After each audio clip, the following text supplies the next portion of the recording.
you see the stylish? Welcome to the Young IPA podcast. I'm James. This is Pete. G'day, everyone.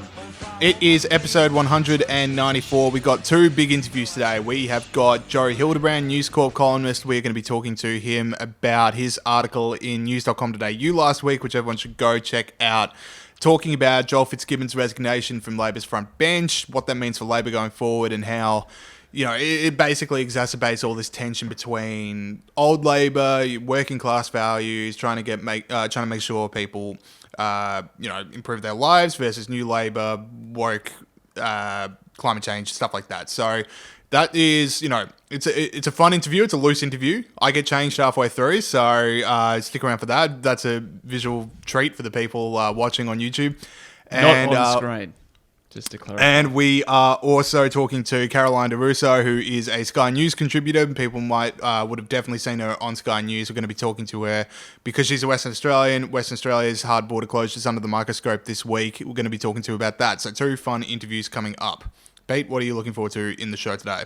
Well, definitely great to speak to Joe. I think Joe, back in the day, was probably our first sort of external interview, and then he was back on the show this week, which was great. And he dropped a few naughty words, which we had to bleep out. That's all right. That's Joe. Or a wife beater. So it was a really fun interview. Check that out. And of course, right at the end of the show, we're going to talk about one of my favourite facts in the world, James. I don't want to give it away now, but one of my favourite things about the world we're going to discuss in the final bit of the show. So wait for it. All right, I'm looking forward to that. All right, so let's talk about the main news story in Australia this week, and that is this growing cluster in South Australia and what that means for basically Christmases all over Australia, and also obviously whether or not South Australia is going to get into lockdown. So as we're recording this, people might listen to the show later in the week. We're recording on Tuesday. At the moment, there's 20 cases and only one new overnight. And a vast majority of the cases are linked to one single family, which is, good in a sense because it shows that people know where the cases are. But this still could change 15 different directions, and various state governments have already made some big sweeping changes to policies about travel. So I think we'll start off with what this means for South Australia, Pete, because Victoria's just coming out of lockdown. No other state's been back into lockdown since that first wave, but now the rumours are starting that South Australia might go back if this continues to grow. Yeah, my heart just absolutely sunk for the people of South Australia yesterday when it came out that there was this cluster. Thank God, so far it looks like there's only been one new one overnight, but as you mentioned, that can change quickly. But hopefully it doesn't. Hopefully they have got it under control. But anyway, as you mentioned, there's already been changes brought in overnight. They've closed gyms, recreation centres, trampoline and play cafes. James, community sports fixtures have been postponed. Funerals have been capped at 50 mourners. Weddings, you have to register your details. Private gatherings, etc. Anyway, so they've already, I won't go through them all, they're all on the internet. It's already been brought in that there's been a number of changes made. So, having been through what we've been through, James, I just hope it doesn't go any further. Well, here we go, because that is what South Australia has done off 17 new cases. Out of a population of over 2 million in the state, 17 new cases can bring that level of tumultuousness to people's plans, to people's freedoms, to people's businesses. This is what elimination strategy brings you. If you don't trust your own contact tracing team and you don't trust your own hospital systems to be able to manage any outbreaks effectively, and everyone always says there's going to be other outbreaks, there's going to be more outbreaks, but then when they actually come, everyone just straight up panics and closes as much as they can after 17 cases. Yeah, they've had absolute, months and months and months to improve. Sorry, it's 20 now, but it was 20 now, but when those announcements were made, it was at 17. Yeah, exactly right. So they've had months and months and months to work this out. They get their contact tracing up to date. We should point out the things that they've brought in are not like a total lockdown or anything like that. But this is definitely something they should be able to, contact trace the way New South Wales were able to do. They've already accepted help from the federal government, which we know that the Victorian government famously didn't do because, I guess, certain people wanted to be in charge and didn't want to accept help from a Liberal Prime Minister. So that at least has happened. There's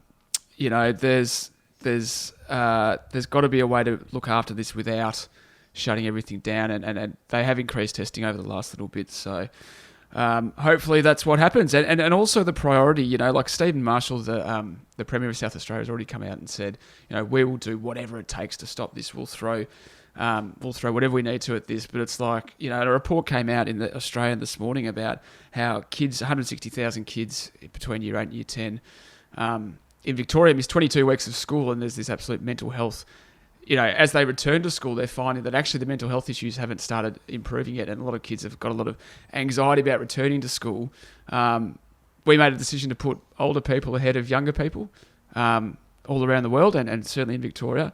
And when the Premier comes out and says we're going to do whatever it takes, it's like, well, are you really going to do stuff like that? Are you really going to put the welfare of adults ahead of the welfare of children? So hopefully that's just talk, and hopefully they're able to sort of stay open as far as possible. But we have to be aware that there are other things in life apart from just not dying of COVID. Yeah, Pete saying the word hopefully, and it remains to be seen a lot, holding on to that little bit of hope, which as Victorians learned in second lockdown, never use hope as a guiding principle of what's going to happen, because always expect the most draconian restrictions just so state premiers can walk up to National Cabinet with a fresh 0 on their score sheet. Anyway, the other stats that I want to get through. So in the first set of lockdowns, when the nation was locked down as one, 43,000 South Australians lost their jobs.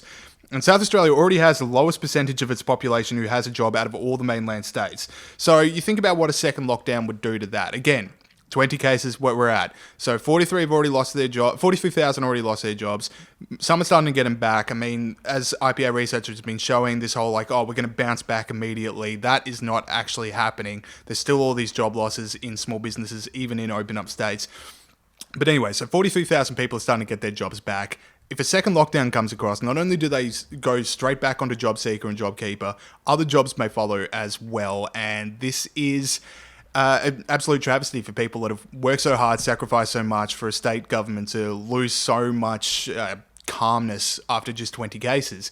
And Evan Mulholland, friend of the show, friend of the communications director here at the IPA, was on Paul Murray Live last night, basically calling for, look, this is the problem with JobSeeker and JobKeeper, which were good policies and they should have been implemented, but it does give state premiers this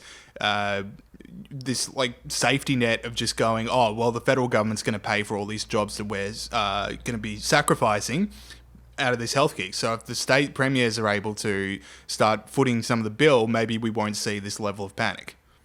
Yeah, that's exactly right. I mean, we talk about it all the time about how the state governments, not just in COVID policy, but on a range of things, they make all these policies, but they don't have the responsibility of actually raising the money to pay for them, which the federal government does. So that's an ongoing problem with Australia's federal system. The other point about this, James, is that already you can see Marshall, the Premier of South Australia, trying to sort of blame the people of South Australia.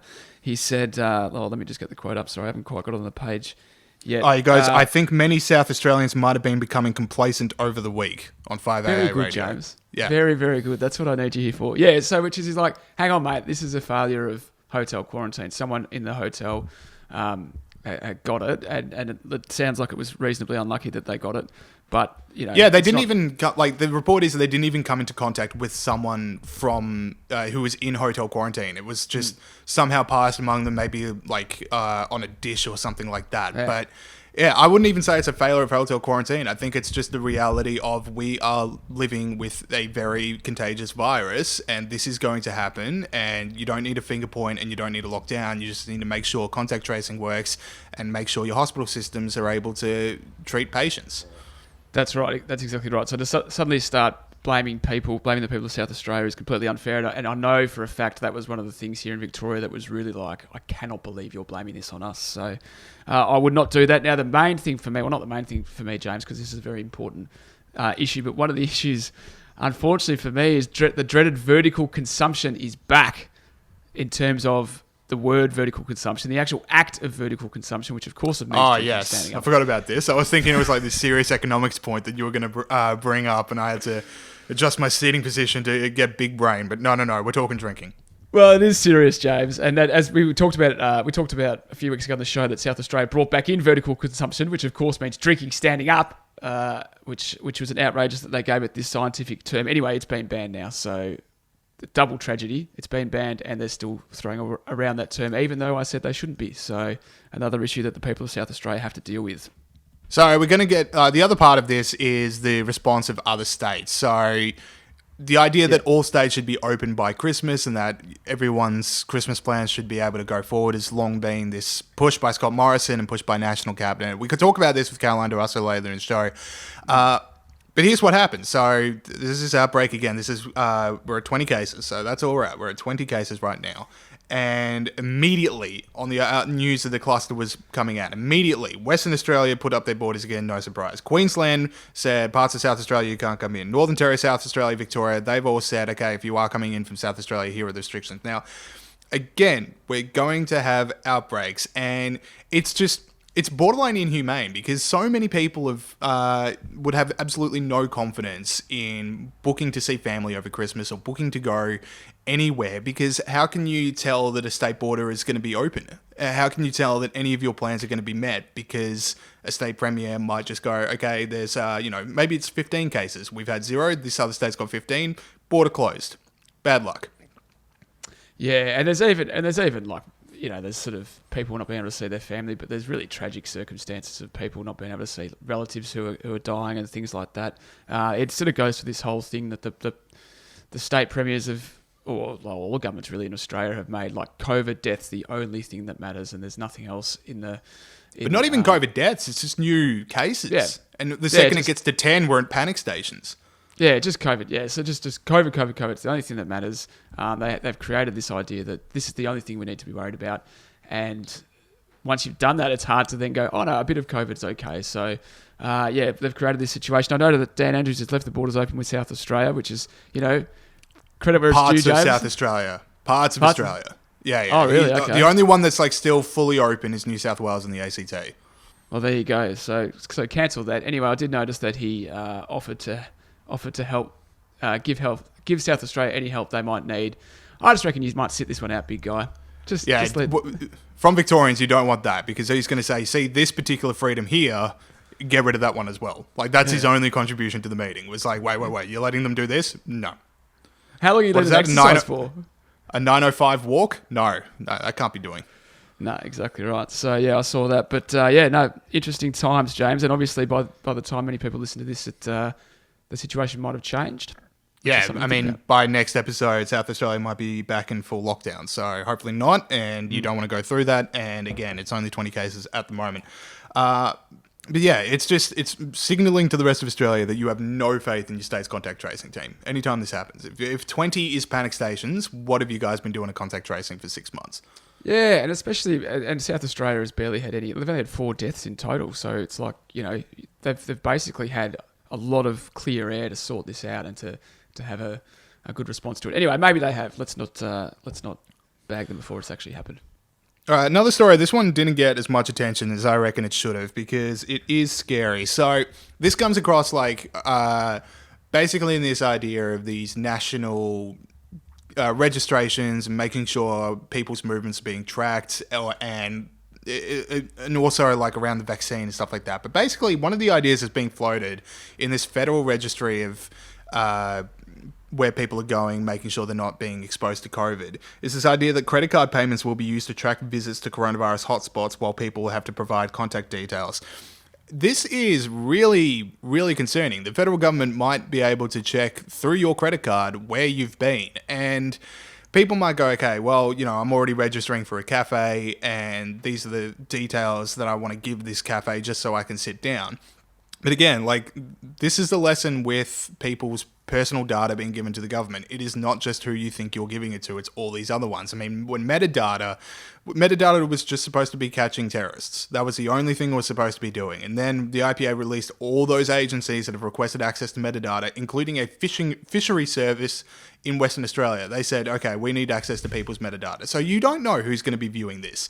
And if you start handing over your credit card details, maybe the Australian Tax Office wants to have a look at that. Maybe these other people want to have a look at that. And you just think, wait, exactly who needs to know what I'm using my credit card for and where? Yeah, I never knew that WA fisheries people got access to the metadata, James. That's an interesting point. That's a real worry. Yeah, well, this is the same thing we talk about with every time that we want the government to collect more data. It creates these silos that people can There's silos of information that people can access. It doesn't really seem to be necessary. It seems disproportionate in this case. New South Wales, they have used this credit card thing in one instance in New South Wales, but it appears to be only one. So the rest of the contact tracing they're able to do without creating this huge data risk. And, you know, what people's you can tell a lot about people's lives that they might not want you to know from their credit card details. You know, like there's all sorts of situations where people might be purchasing something which tells you something about their life. That, you know, in this day and age when we see hacking takes place all the time and we see reputations get destroyed all the time, we're just creating this problem that down the track, and once again we're falling into this thing of, you know, COVID is the only thing we need to worry about, and then in 10 years' time we find we've got this situation where, you know, all this information is just sitting there and people, you know, suffer from the unintended consequences of that. So, yeah, it's a disproportionate response, and the unintended consequences haven't been thought through, I don't think. Yeah, it's not just the ministers you need to be worried about with this sort of stuff. I mean, there was the famous cases from the the NSA over in the USA, and they were supposed to only be following terrorists, but then particular NSA agents would just, you know, I wonder what my ex-girlfriend's up to right now. Who's she seeing? Like, that's the kind of stuff you need to be worried about as well. All right. And foreign powers. So, yeah, exactly. Yeah. All right. So those are the two main stories. We'll now get into heroes and villains. All right, we'll start off with heroes. Grunt the Big Freedom Snort, who has stood up for freedom around the world this week. Pete, take it away. Well, James, we are reasonably critical of the coalition on this program, but not always, but quite often. Anyway, this week I am making them a hero because Assistant Minister to the Prime Minister and Cabinet Ben Morton has announced that they are rewriting public sector wage policy for the federal bureaucracy. So basically what they're doing, to cut a long story short, they're ensuring that Commonwealth public sector wage rises can no longer exceed wage rises in the private sector, and they're basically going to peg public sector wage growth with private sector wage growth. Now, obviously, there's the economic side of this because government spending is not good for the economy, but it's more important, James, from a moral perspective, because it's a moral issue, the fact that this big chunk of the economy will never get sacked. They get better wages. To be honest, a lot of them don't have to work as hard. They have great conditions than the private sector, but the private sector is literally paying for their wages. So some guy who can't open his cafe to more than like 5 people still has to pay the wages of people whose wages have continued to increase throughout the pandemic. We know that since 14th of March, 605,900 private sector workers have been thrown out of work, while 23,700 public sectors workers have been hired. What people don't seem to realise is they just think, oh, you know, what's that got to do? You know, those two facts don't have anything to do with each other. The private sector people pay the wages of the public sector. It's not the government. The government doesn't make a cent. They make all their money from the private sector. And in this time when the private sector is getting smashed, it's completely immoral that the public sector should continue to get, wage rises. And even without the COVID pandemic, it's immoral. So the coalition, you're my hero this week. To Kean Hussey from the IPA said that we should be also reforming the superannuation contribution that we make to public sector workers. That could be the next step. So they receive 15.4% compared to the private sector of 9.5%. But anyway, coalition is my hero this week. Very good. All right. My one, we kind of went over this in the border closure chat, but I can't believe I didn't speak over it, actually. It's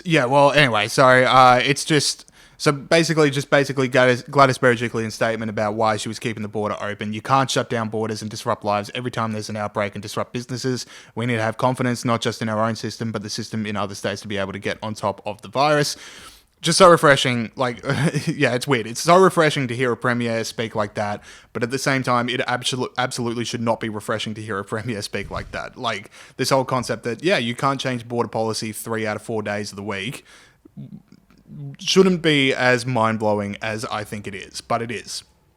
No, exactly right. And Gladys is right. All the way through, she's been like, look, this is a serious thing. We have to worry about it, but it is not the only thing in the world, and we have to be able to, maintain other parts of our community throughout this.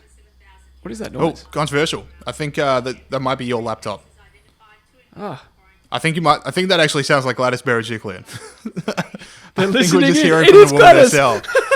I think you might have Cortana'd this, what did Gladys Berejiklian say, and it might have Cortana'd a statement. That is We're keeping that in, Saul. I'm telling you, we're keeping that in. All right, should we I do reckon they're villains? listening to us. What's that? Sorry, your villains, yeah. I can't get over that. Villains. All right. Well, as we know, the fake nudie run.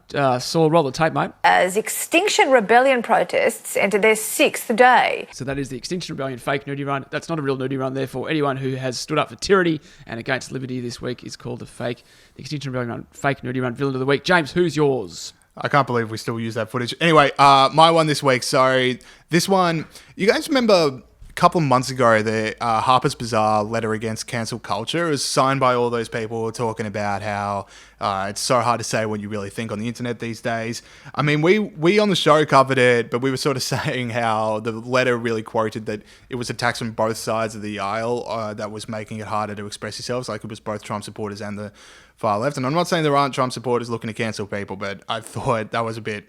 it wasn't the strongest statement against cancel culture that I'd ever read in my life. But it is actually starting to have a bit of an effect on people's jobs. So Matthew Yglesias, who people would know from Vox, if you've seen a really cool graph on the internet in the last 4 years, chances are Matthew Yglesias put it together.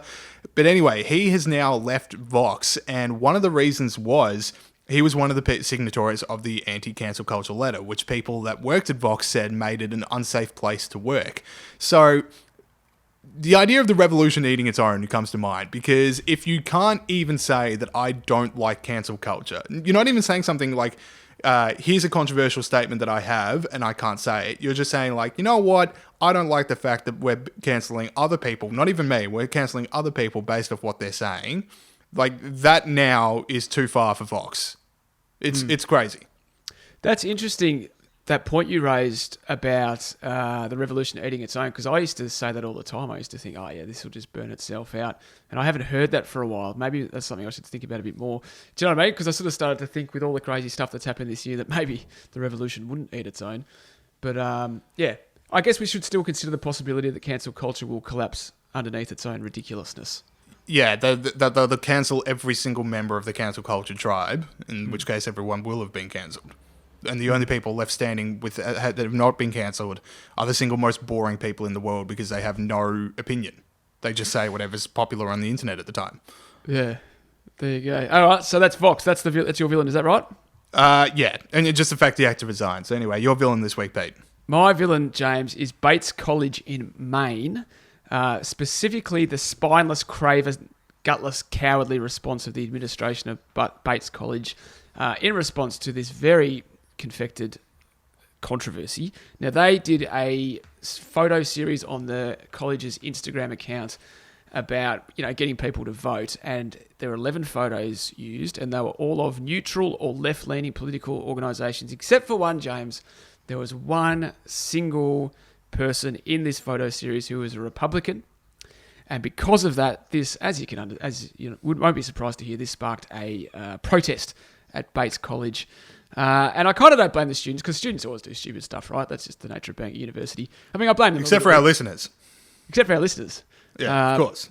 And of course, all college students anywhere in the world should be listening, but yeah, maybe one day they will. Anyway, what happened was. So they had a protest and a rally and all this stuff, but the thing that hurt the most was the apology. Sean Finland, who's a spokesperson for the school, said, "To be clear, that's not where it should stop. I need to do more work. My colleagues need to do more work." So they apologised and then used all this language like, I need to do more work, I need to do better. It's like, it was literally a photo of a Republican and saying, go and vote this weekend or go and vote on Tuesday. And then anyway, the president of the whole joint said it was incredibly insensitive of me to speak out about the election without taking that into account. This guy's name is Spencer. Added harm, fear, and feelings of unsafety inflicted on the Bates community that the election supposedly caused. So the students, for being closed-minded and bigoted, you're partly my villain, but mainly it's the cowardly, craven, gutless college administration, James. It is saying the quiet part out loud, because so many celebrities and so many people were just saying, hey, get out and vote in November, get out and vote, get out and vote. And It was never like get out and vote even if you're a Republican. It was always get out and vote blue. So they just thought, that it's too obvious if we say it like that. But now that this website has taken down the Trump supporter, it's a bit like, I know what we said about get out and vote, but but not all of them. Yeah, it wasn't like get those out and people vote. over there, they don't need to get out and vote. They can stay home. But you people that lean left, you get out and vote. Yeah, it wasn't like, get out and vote because democracy's beautiful and it's your inalienable right and, you need to say in your future. It's when you get rid of this orange bloke. Get it. Orange man bad. All right, that is it for the start of the show. We'll now go to our interviews with Joe and Caroline. Before we do, the Young IPA podcast, obviously brought to you by the Institute of Public Affairs. Head on over to ipa.org.au/join. We've got a bunch of different memberships. We've got Generation Liberty membership if you're a young person or you're at university right now. We've got general membership for all of the other listeners we have out there, and even premium memberships as well. Be a part of Australia's greatest voice for freedom. So head on over to ipa.org.au/join now. All right, let's go to those interviews.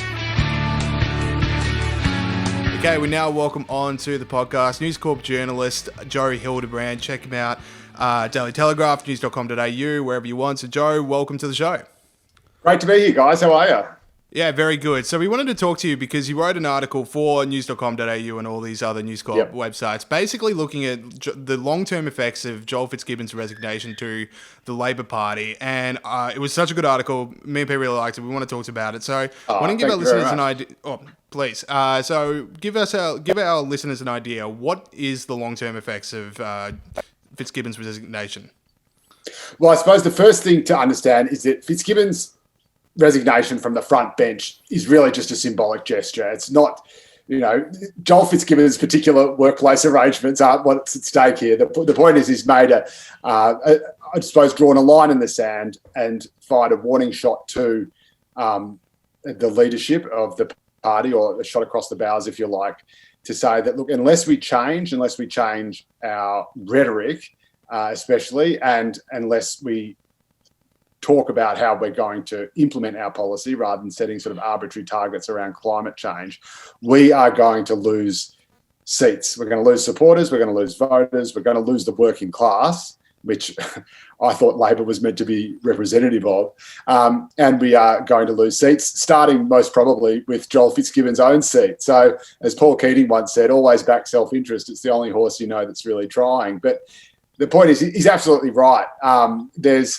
There's little doubt that there is a huge section of the community that was once Labor's traditional blue-collar base that now feels alienated by a lot of the language that's used by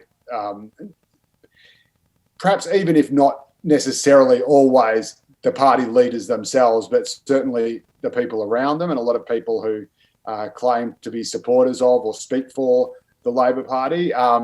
You could call it, for the sake of shorthand, you could call it sort of the inner city green left or whatever. And, people get all upset about that. I don't really give a rat's. But it is that kind of woke style of politicking that seems to be more about things like policing language, more like preaching tolerance, often very intolerantly, but preaching diversity, but not tolerating any divergent views. And moving away from the basic bread and butter, which is to improve people's living conditions, their living standards, their wages, and saving their jobs. And that is what Labor was founded on. Labor was founded by a bunch of shearers who were trying to save their jobs and earn a decent living wage. And that is a very, very far cry from where it is at the moment, where it seems more about an ideologically driven party that certainly, I love the party, obviously. I wouldn't be trying to save it if I didn't. But it seems, I know, to a lot of people in the Labor right, to a lot of people in the union movement, and I talk to them every day, and they are, I can't, I just had to delay this because of another phone call from another person. But I've been bombarded by people who are too scared to speak up publicly, Joel Fitzgibbon notwithstanding. So it looks like he's the lone soldier. He is not.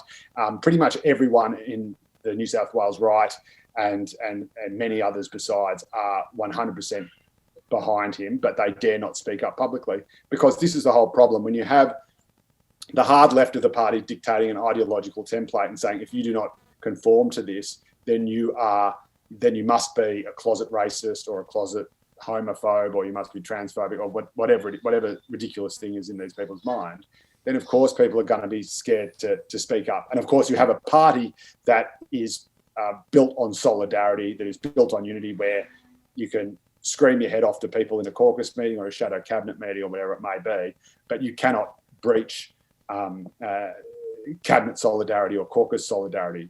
So you can have an argument, for example, in the caucus room about what your position is, but when that caucus hits the floor of Parliament, you've all got to vote lockstep. So it is a party that punishes disloyalty and that often sees any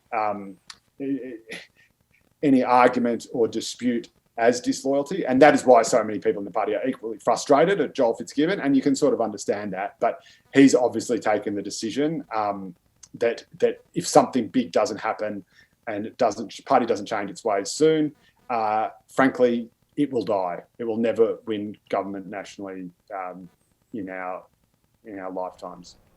Joe, the problem you set out then is kind of one that's facing centre-left parties around the world. You can see it with the Democrats and you can see it with Labor in the UK. You're obviously, as you mentioned, a big supporter of Labor. Is it possible to keep both sides happy? Can Labor keep both sides happy, or does one side or the other have to win? What's the long-term solution to this?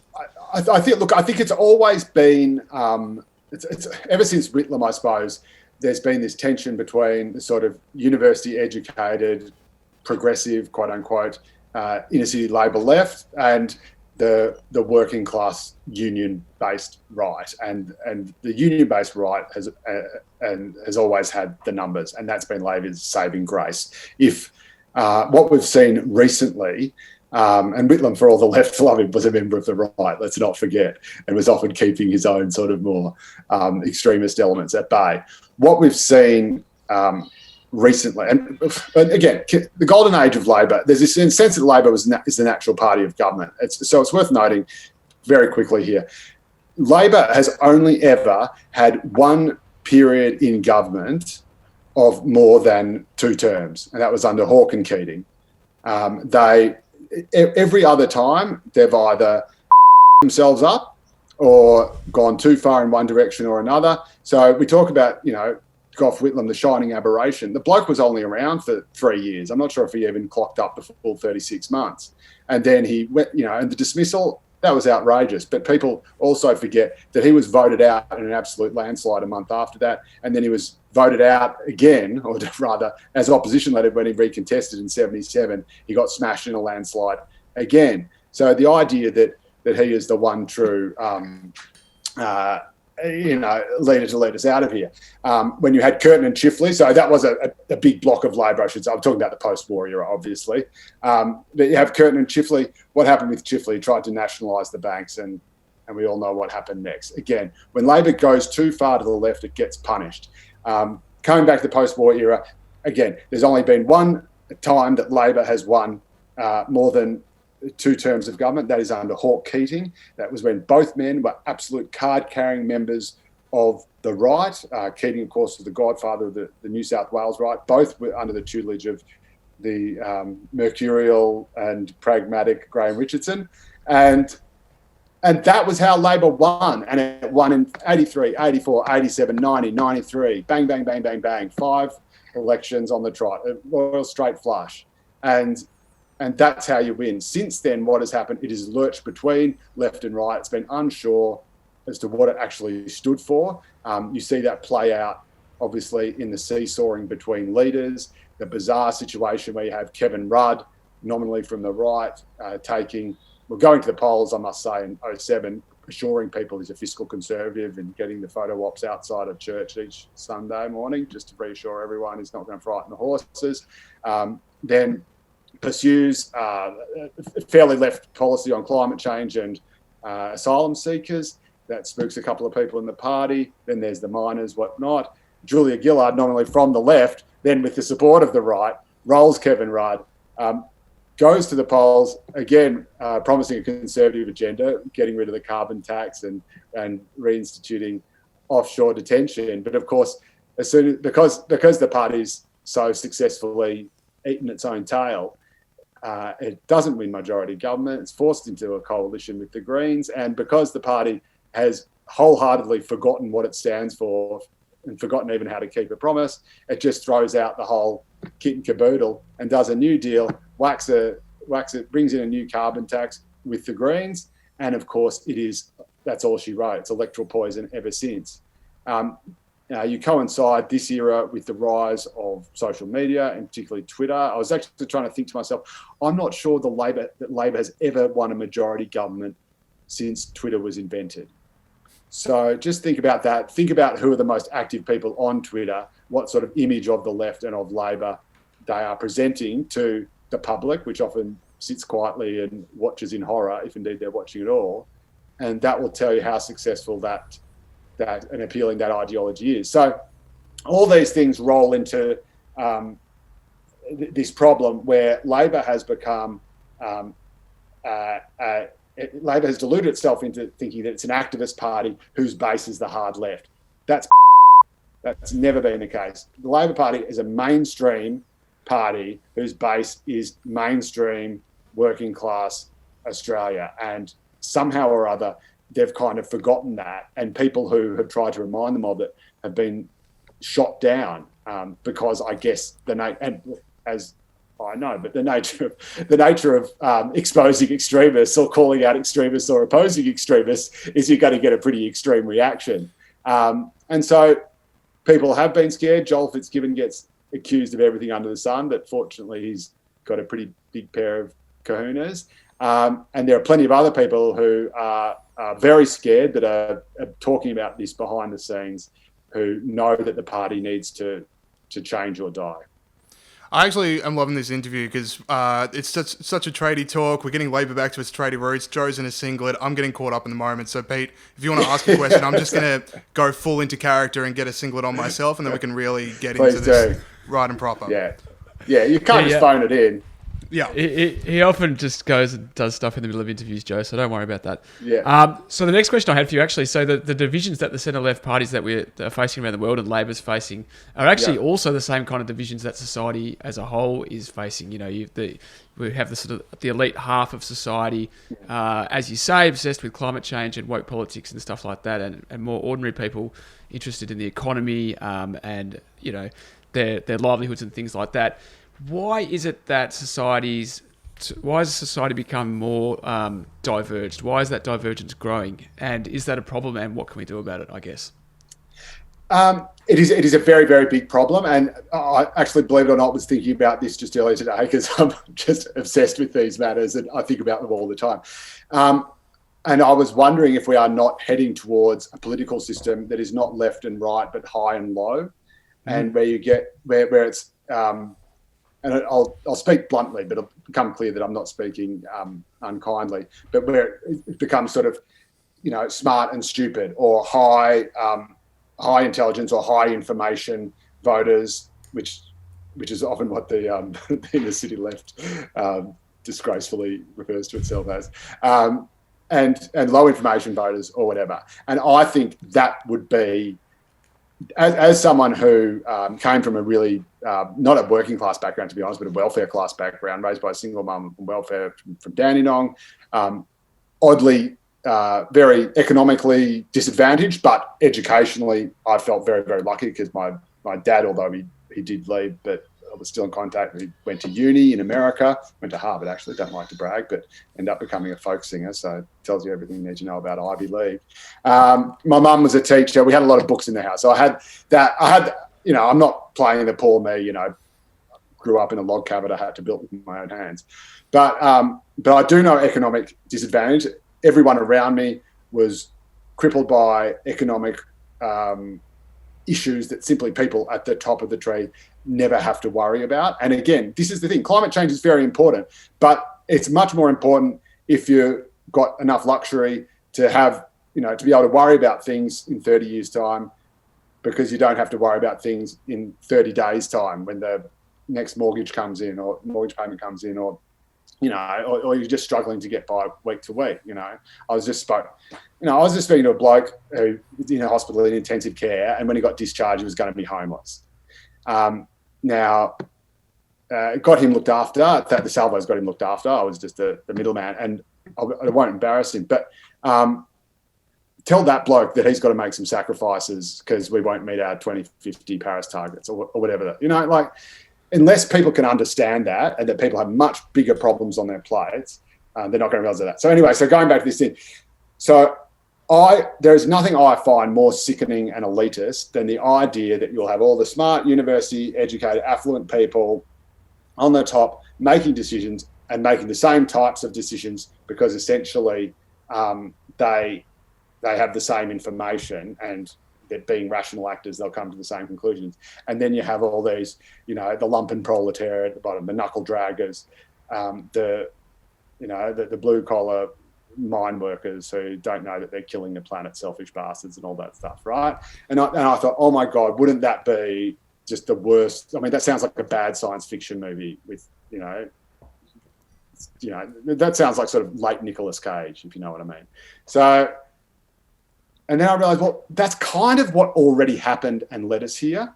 And it's kind of what happened when you had a duopoly of mainstream centre-left, centre-right parties that would essentially not really do anything that was particularly different from the others. And again, if you look at Hawke Keating and you look at Howard Costello, it's not that much in it. I mean, John Howard was there, backing in all the Hawke Keating government's economic reforms because he knew that they were necessary, because he knew that these things sort of had to happen. And for people who got left behind, they were saying, hang on a minute, now both sides, who do I turn to when both sides are selling me out? And again, I hate populist hard right and populist hard left politics, but we have to understand it. We have to understand what's going on. And it's the same thing in America and Donald Trump, where we saw a whole bunch of people, particularly in 2016, we saw a whole bunch of people, the Midwest working class, white working class men, especially blue collar workers, flocked to Donald Trump because he was talking their language and he was going to save their jobs and save their factories. And Hillary Clinton was running around saying, hey guys, make me the first female president. I'm with her. Hey, they're all going, you. Like, you're meant to do something for me. I'm not meant to do something for you. At least Donald Trump is saying what he's going to do for me. He's going to make America great again so I can still have my job at the car factory. And you're going around telling me that I have to give you your place in history. And that, I think, is emblematic of how it ended up. So I think, I am a moderate, I am a centrist, and I'm very, very much capital C centre left. But if we do not connect with our people, poorer people, working class people who are really struggling, and I'll tell you one, the ones who are on the seats of their pants, who are really struggling, the really poorest of society, they are not the ones who are worried about pronouns or who are worried about Paris Accord targets or whatever. And they are meant to be the people that the left is taking care of. And frankly, no, that they have been forgotten. And they've been forgotten by the party that's supposed to be taking care of them. And in many ways, they were probably forgotten before then, when politics at the top was more rational and the metronome kind of ticked and tocked back between centre-left and centre-right. But eventually there were enough of these people who felt left behind that you had these tectonic shifts in the US with Donald Trump, obviously. We know what happened there. In the UK with Brexit, where, again, people weren't voting on, multilateral trade deals with Belgium. People were just saying, hey, I'm here. You've forgotten about us. You're going around, you're going to, swanning around Brussels and going to your little cocktail parties and talking in all this fancy language about what we have to do and, why the fish I catch have to be so long or whatever it may be. And I'm here struggling to put food on my family's dinner table. And I just want to just flip you the bird. I just want to tell you to get, and that's what happens when you lose touch. So I think we were in danger of, as you were talking about, James, that we were going from that kind of vertical society, which is, probably sounds enlightened to some people. Well, then we'd all just sign up to we'd all just have climate change targets, and these silly, stupid people, these low information voters who don't know anything about climate change, wouldn't even have a say. And you know what? That's actually kind of where we were, that led to this revolution. And the revolution has sort of broken off in kind of two directions. It's broken off in one way to a traditional working class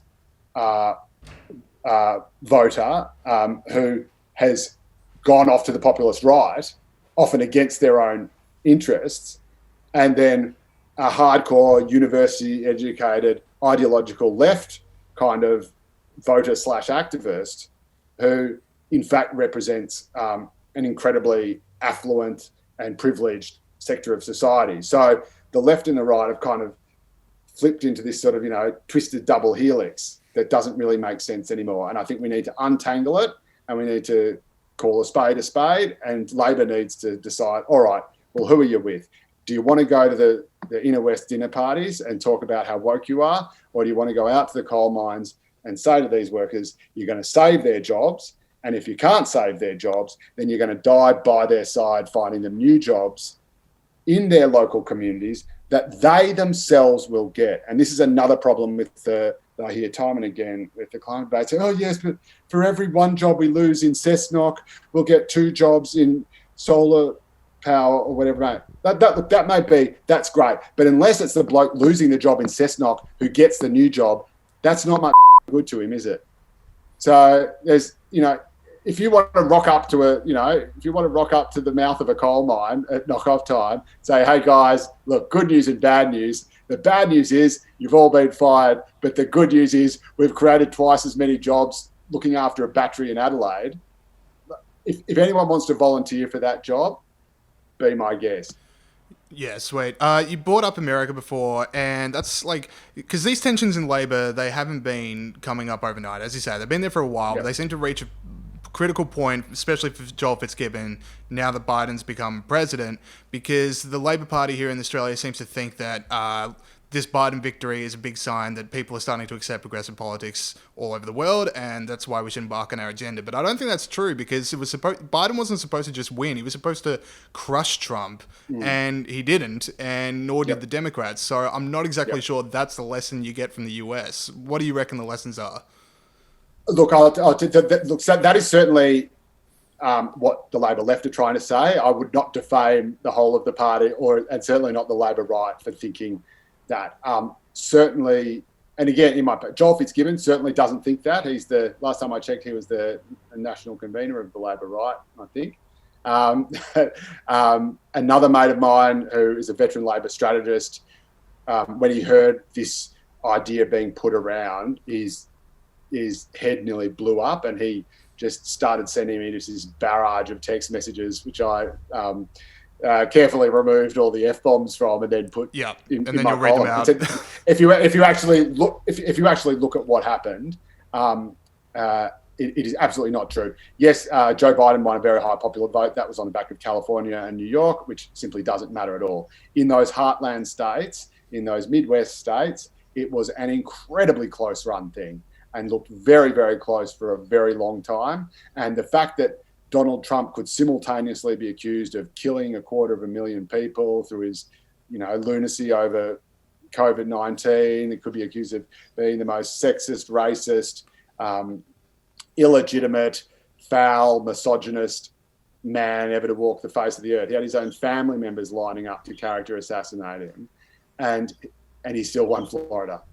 And he scored big increases in minority votes, big increases in the black vote, big increases in the gay vote, the Latino vote. Again, interestingly enough, a lot of those white working class voters who got him in 2016, they went back to Joe Biden. But the minorities who the left of the Democrats claimed to represent and claimed to speak for, they did not. They went away. They went away to Donald Trump. And again, this is further proof that a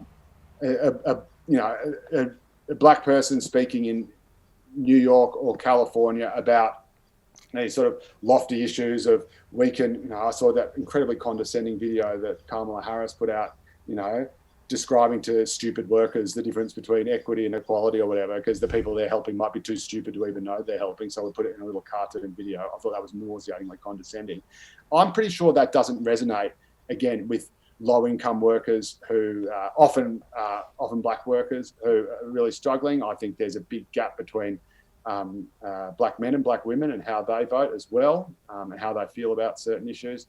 And and again, for working people who are struggling on the breadline, that sort of just doesn't cut through. But that is what the East and West Coast elites of America keep talking about. The Green New Deal is not going to resonate with someone who again, is sweeping streets, cleaning toilets, driving buses. So the fact that this guy was the most vilified bloke in probably all of human history, had everything thrown at him, was told every day for the last 6 months he had the blood of 250,000 people on his hands, and he still won the second highest popular vote in US election history. Now, people voted against Trump for all different reasons. There were literal card-carrying communists voting against him. There were moderate big city Republicans voting against him. Why didn't, if this was so much of a landslide for Biden, why didn't he win the Senate? Where did all those votes go? Why did they go backwards in the House of Representatives? There are a lot of people who were double dealing, didn't like Trump but still voted Republican. That's clear in the results. And again, if you can't get a landslide against the person you have painted Donald Trump to be, then that is a very big problem. The task they've now set themselves is that every single presidential candidate, if Trump comes back in 2024, what are they going to do? They're going to have to get a record vote again to beat him, because there's 70 million just Trump votes out there. There are people voting against him for a whole bunch of reasons. There were more than 70 million people who voted just for him. And a lot of them are the minorities and working class people that the Democrats are supposed to be the party representing. And that is a very, very big problem. So, Joe, you did mention it briefly there, that this idea that the centre-right parties like the Republicans and obviously the coalition here in Australia, and it's an idea that's been talked about heaps since the election, but also before then, about this idea that those parties will become multiracial, multi-ethnic, working-class parties, or at least partly that. Are you worried about that? Do you think that's likely, or do you think that's a talking point? What's your view on that? Yeah, I think it is very interesting. I think there will be. I think the first thing is that Labor needs to make a place for people who are socially conservative and economically aspirational. So it needs to respect people's religious and cultural traditions. Frankly, you've got, ironically, you've got a wing of the party that says, all right, we should just let every single asylum seeker come in from wherever they are, and anyone who doesn't like it is racist or Islamophobic or whatever, blah, blah. But if these people actually express their religious or cultural beliefs, so like, oh no, you're a racist, sexist, homophobe. And it's very rare that you'll find these people brave enough to do it to someone who actually holds these beliefs, such as, for example, the huge number of migrant communities and suburbs that voted no in the same-sex plebiscite. But they'll use they'll find, they'll comb through the white pages till they find a Caucasian white straight male that they can pin it on, and then Four Corners will do a yarn on them. So you don't. So the fact of the matter is that these groups are being alienated. Now, I am a yes voter. I've supported same-sex marriage, but that does not mean that I think anyone who still has a traditional view of marriage or thinks that marriage should remain as it used to be, I don't think they're a homophobe. I don't think they're a horrible person. I don't think that's hate speech. And yet you have, again, as we saw last week, and I thought it was pretty disgraceful, as I made clear, but you saw this incredible hit job, this out-and-out character assassination on someone's personal, private, and historic behaviour, dating back, about a quarter of a century, I think. He got drunk in public when he was at uni, went on a pub crawl, spare me. Or was caught snogging someone, a consensual adult in the corner of a bar. And exposing all this and crucifying them for that was okay because they voted no or supported the no case in the same-sex marriage debate. Now, that is not something I think that any mainstream party can ever support. That way of thinking that, we can say, and this is my belief, and I think this is probably where the party will sort of end up, hopefully, if it, gets its senses, comes to its senses. But let's say, well, look, the Labor platform is we support the right to same-sex marriage. We support same-sex couples' right to get married. But we understand that you've got Catholics, you've got Greek Orthodox, you've got Muslims, Jews, all of whom might not hold that view. Even just people who, everyday run-of-the-mill people who, thought they were agreeing with Labor's policy as it was 10 years ago and suddenly woke up to find out if they supported Labor's last policy when it was in government that they were now horrible homophobes. We say, you know what, that's okay. We don't think you're bad. We just think you're old-fashioned, or you believe in tradition, or you've got your family's cultural and religious traditions. That's fine. We still want you in the party, and we still want to hear from you. We still think you belong here because there's a bunch of other things that you believe in and care about that we will help make sure you get. Believing in, being religious should not be a hate crime in the Australian Labor Party. It was a party that was basically founded by Catholics for Catholics, and the notion that to be Catholic now is tantamount to being, 1 degree of separation away from a pedophile enabler or being horribly homophobic or whatever is simply, firstly, it's a great way to alienate a huge section of the population, and it's also just morally repugnant. All right, I think we've got the handbook to get Labor back on its feet. So Joe Hildebrand, check him out, all News Corp websites, and follow him on Twitter. Thank you so much for your time. Thanks so much, guys. Absolute pleasure. Solidarity. Solidarity. Thanks, mate. Okay, we now welcome back onto the show Sky News contributor and WA resident Caroline Di Russo. Welcome back to the show. Hey, guys. Thanks for having me back. All right, so we want to talk to you because West Australia's hard border closure is back in the news. There was the story over the weekend that off the back of what's now, at the moment of this interview, is I think 15 cases in South Australia, 15 new cases, 13 of which in one family. Western Australia changed their policy to say anyone that comes into West Australia from South Australia needs to be quarantined, which then affected a plane full of people that left South Australia thinking, once I get into Western Australia, I'm free to go wherever I want. They're told the second they land, actually 2-week quarantine. So I guess first question is, is Western Australia ever going to be fully open to the rest of Australia just in our lifetimes? I wish I knew the answer to that. I feel like I've been railing against this borders thing since about June. Look, I think we will eventually. We have an election in March. So I feel like to politely call it a cautious approach will probably be taken till at least March because, look, it's just the politically expedient thing to do. West Aussies, they love the border.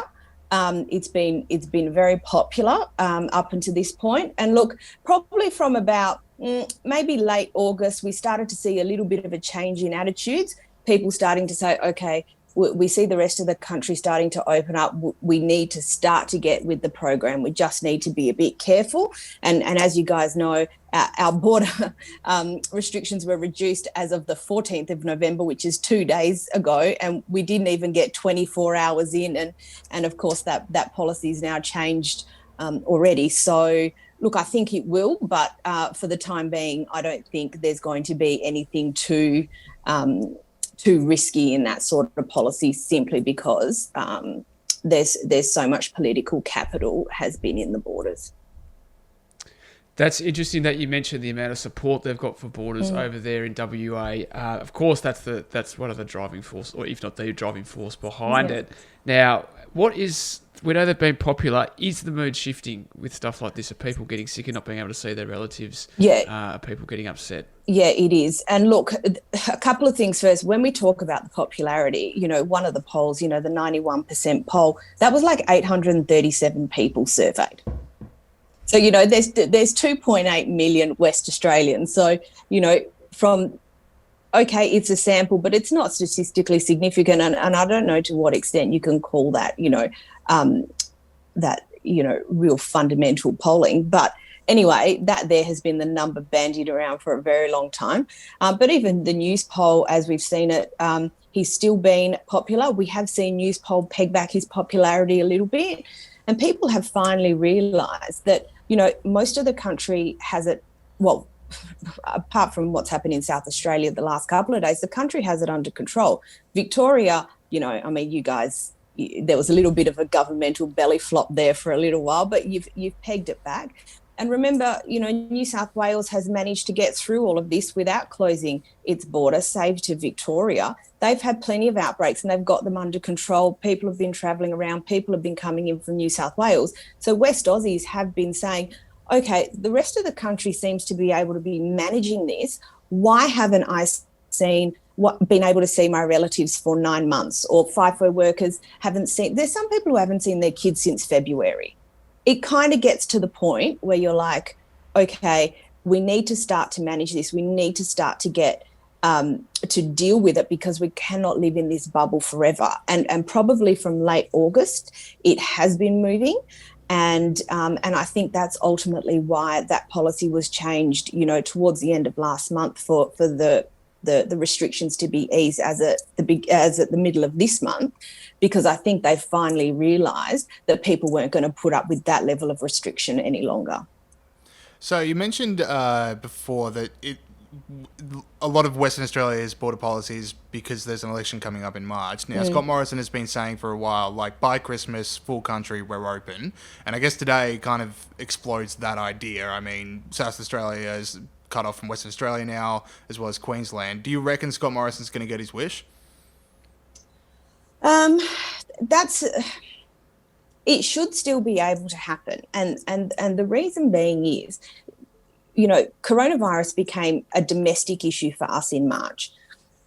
If between March and now, state governments have not been able to put in place processes to be able to manage that, the tracking and tracing and what have you, then really the question needs to be asked of the state governments, why aren't you ready to deal with this? Here's an example from WA. In the last few months, we have experienced record ambulance ramping. Okay, so October was a higher ambulance ramping number of hours than in the middle of the flu season in 2019. So you've got a West Australian government that is like, look, we're going to close the borders, we're going to keep everyone safe, but they haven't done anything to be able to put us in a position to be able to manage the virus, because the easy, lazy policy is to just close the border and kind of hope for the best. So as far as West Australia is concerned, no, I don't think Scott Morrison's going to get his wish. And to be honest, WA was never on board with that anyway. As far as the other states go, I think there's a better chance of that happening depending on how quickly South Australia are able to manage this and get it under control. Then that there will show the rest of the country how ready they are to manage the virus. We already know New South Wales is able to do it because they've done it. Crossroads, and there's other examples of outbreaks they've been able to bring under control. We need to understand the standard in the other state governments, because that there will ultimately inform how we move forward from here. Yeah, you could definitely see, certainly here in Victoria, the capabilities of the governments. You want them to be able to improve over time. Like it's difficult to believe that certain aspects of this haven't been able to improve since March. But you guys have got some extra fax machines and stuff, don't you? Yeah, yeah. You've got extra fax machines. I think they went from like 10 to 20 extra whiteboards. So you guys are all set to go. It's all sweet. Exactly right. Now, so in these national cabinet meetings, WA became famous for saying, "Nah, we're not going to do that." Is there any other reason that McGowan was holding back so much apart from just popularity? And how did that play with the people when he was sort of saying no to the rest of Australia? That's kind of a little bit difficult to say exactly. I suppose the big part of it for the WA government and for the WA economy is being able to protect the mining industry. So that there was probably the number one consideration. It's a big employer, it's a big export, and obviously with Brazil being in shutdown, the iron ore price has gone through the roof. So, I think the government was really particular about protecting that industry because, if coronavirus got into the mines and the mines had to close, then there's a whole raft of issues that come off that. And I think a lot of people were pretty on board with that in the early days. Because it is such a major part of our economy. I just think that over time, people have now come to realise and come to understand that coronavirus isn't going away. And yes, there's been announcements that, potentially a vaccine is going to be brought forward and it's meant to be quite effective and all those sorts of things. But there's still a massive lag on a vaccine. So we can't just hide here. And the big problem with the WA economy is because mining has been so strong and a lot of other things have been suffering, you have that real two-speed economy here. And I think there's just been so much government largesse that we haven't felt that yet. I don't know what the September figures were, but in August in WA, we saw another 3,200 applicants go on to JobKeeper. So they keep telling us the economy's fine, but then why are more people going on to JobKeeper? Why are more people going on to JobSeeker? So I think it's one of those things that's going to come out in the wash. At the moment, people haven't really felt the consequences of it as hard yet, so they've been more supportive of it. What gets me about Premier Mark McGowan is that the whole time at the start of the lockdowns, it was we're just doing the doing the border closures on health advice. We're guided by the health advice. And then now that the health advice is starting to start open up, I mean, my favourite personal excuse was what was it? Other states were pressuring Western Australia to open its borders so Western Australian tourists would flood east and spend their money elsewhere. I mean, this guy's running out of reasons to keep it other than just, it's popular and I'm economically protectionist. So is this just like this 9-month-long power trip for this guy? Yeah, pretty much. Well, it hasn't been a 9-month-long power trip. It's been a power trip since 2017. It's just, we're over here and he did it a little more quietly, I suppose, and not on the national stage. But when there was the original federal court hearings on the Palmer Challenge, our state chief health officer actually said that for states where there's no community transmission, there was a less than 1% chance of coronavirus returning to Western Australia. So that was July. Why has nothing happened between, say, July and November to try and reduce those border restrictions? And you're right, he did come out with comments like that. I did a podcast with Gideon and we were both just totally just gobsmacked that a premier would even say something like that, which is openly economically protectionist, but he clearly felt that he could get away with it. That's extraordinary, that 1% figure. I hadn't heard that before. That's when you're weighing up proportionate risks and costs and stuff like that, it's crazy that they could come up with a decision like that. All right, one more from me, Caroline. Now, this is a little bit different to just coronavirus. We've seen, WA's always had the strongest separatist streak, right, of all the Australian states, and we've seen that ramp up a lot throughout the COVID thing. I know there's polls and stuff, but is there actually many people on the ground in WA? And we know that WA has to pay, they're an economically successful state, they have to pay for other states who aren't as economically successful. Are there actually many people on the ground that would legitimately prefer it if WA left Australia? There are some people, and we have always had that bent a little bit. We almost didn't become part of the Federation. Then in 1933, we were like, woohoo, let's have a referendum and leave. And it's one of the few referendums which we actually voted yes to. We've managed to say, but I guess maybe it's a product of our isolation and in a sense in recent times because of our economic success that West Australians, do have that idea that we're better off on our own. And I've had quite a few people say to me, oh, well, we're net 200 billion in our favour. Why are we part of WA? I'm like, awesome. Well, let's set up our own customs. Let's set up our own, border protection. Let's set up all those other federal institutions which, form part of what we already have. And then, then tell me whether we're net 200 billion in front. Yeah, I certainly hope that Western Australia stays where it is, because when I like to, switch that light thing on, I do like when the light comes on, which I think I'd have to say goodbye to very quickly. Now, certainly one place or institution in Western Australia that's really pushing this West Australia separatism is this West Australian, because when Mark McGowan famously said no to the National Cabinet idea of open borders, the West Australian next day puts out that it's our West Australia Day and this new Independence Day movement. Yeah. First up, what was going on with that? And please, is that like the best they could come up with as a name for the national holiday? And then second, what do you make of the media coverage of Mark McGowan through all this? He seems to be getting away with literally everything. Yeah, he really has been for the most part. Look, the West Australian, let's just again politely call it, has been incredibly favourable to this government, and I'm not going to make any insinuations or any comment as to why. I mean, this is not the first time that the West Australian has very strongly supported a premier in this state. They generally tend to, well, not generally, but they have in the past picked up a horse, so to speak. So for me, that's not particularly unusual. There are some exceptions. And even within the West Australian itself, there's occasionally an article that is, slightly unhelpful to the government.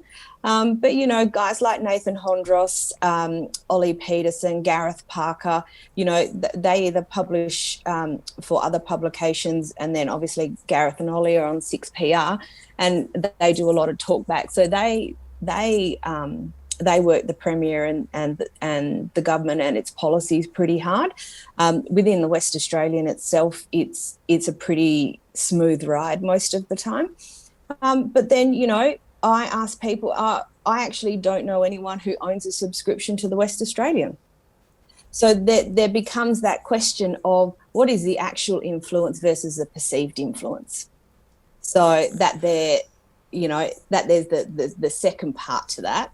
So yes, they're very favourable, and that they obviously do have some level of influence, but I don't think it's as huge as everyone would like to have us believe. Caroline Di Russo, thank you so much for your time. Anytime, guys. My pleasure.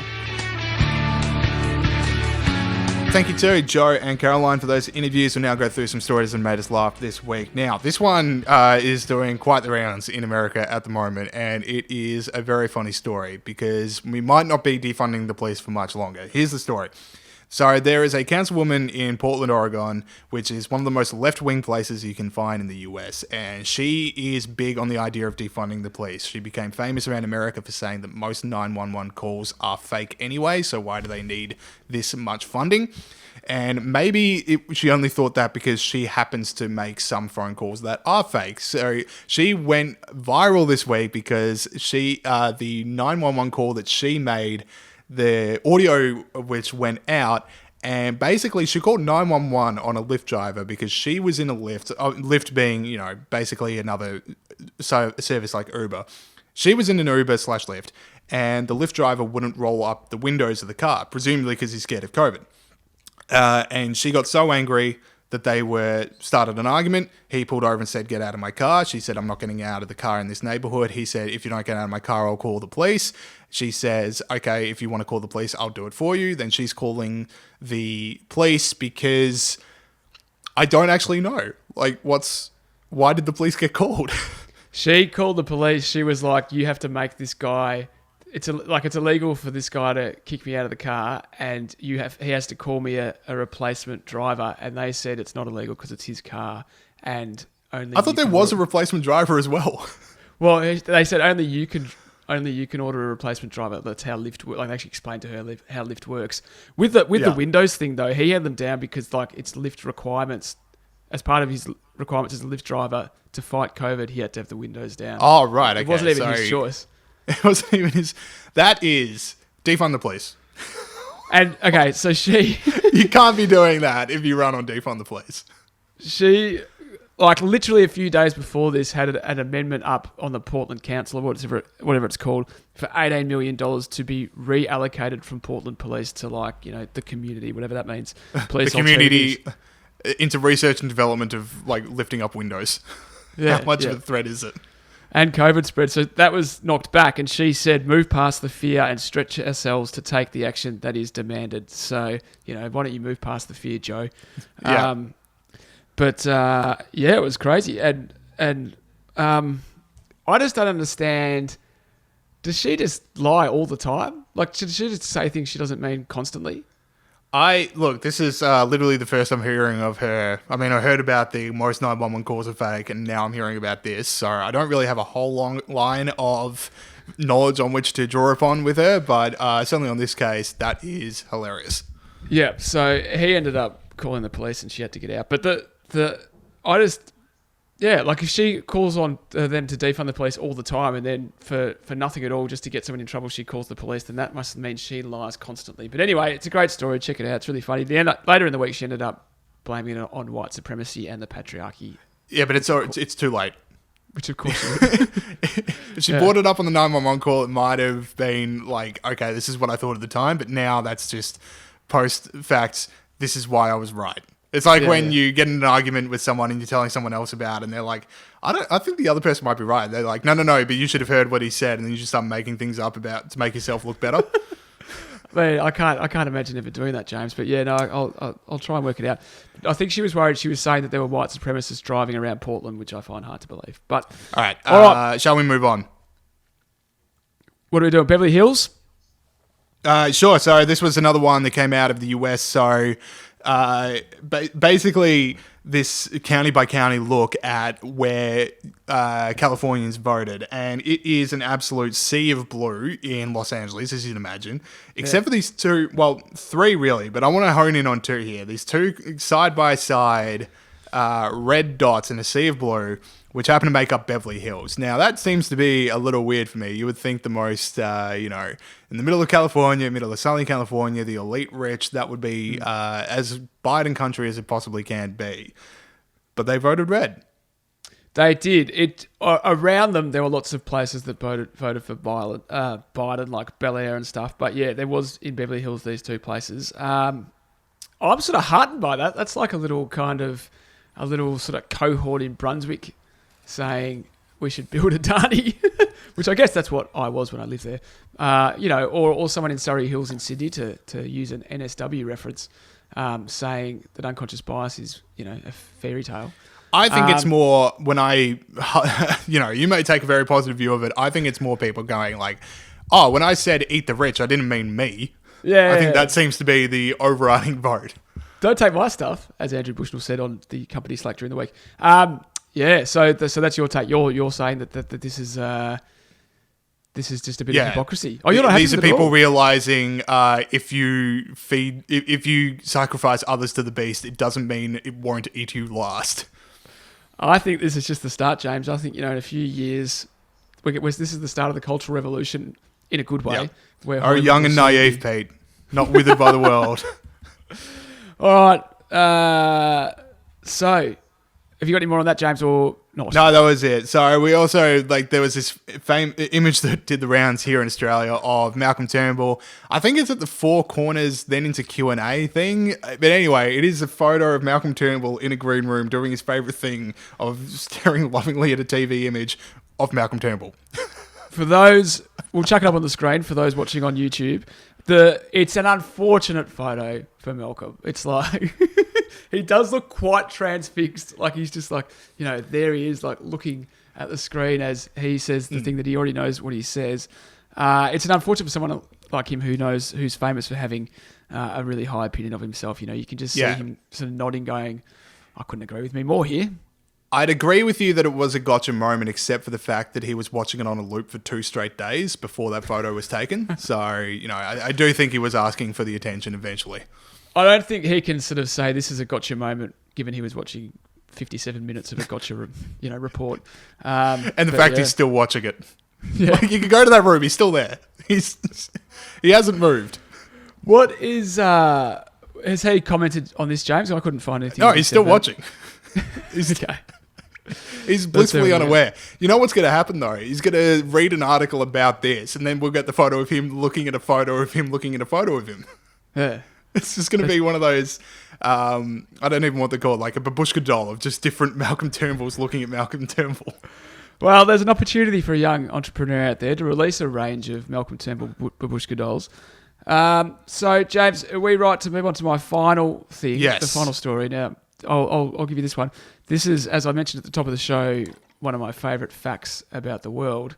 North Thurston Public Schools in Washington State in the US created controversy during the week when they removed Asian students from the students of colour category in a report they put out because Unfortunately, it seems like high-achieving students of Asian background were not giving them the results they wanted to get with regards to disparities between white students and students of colour. So basically, they had this graph where it was illustrating the growing disparity between white students and students of colour. However, the white students category had white students / Asian students and then students of colour in the other line.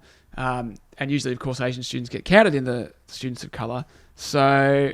And this leads me to one of my favourite facts about the world, which makes it so difficult to justify this idea that Australia or America or any other country, well, not even any other country, but countries like Australia and America are beset by white supremacy, is the fact that students of Asian background and Indian background in the United States do better at uni, make more money, go to better schools, and it's, how does that, clearly that flies in the face of this idea that we are living in a white supremacist society.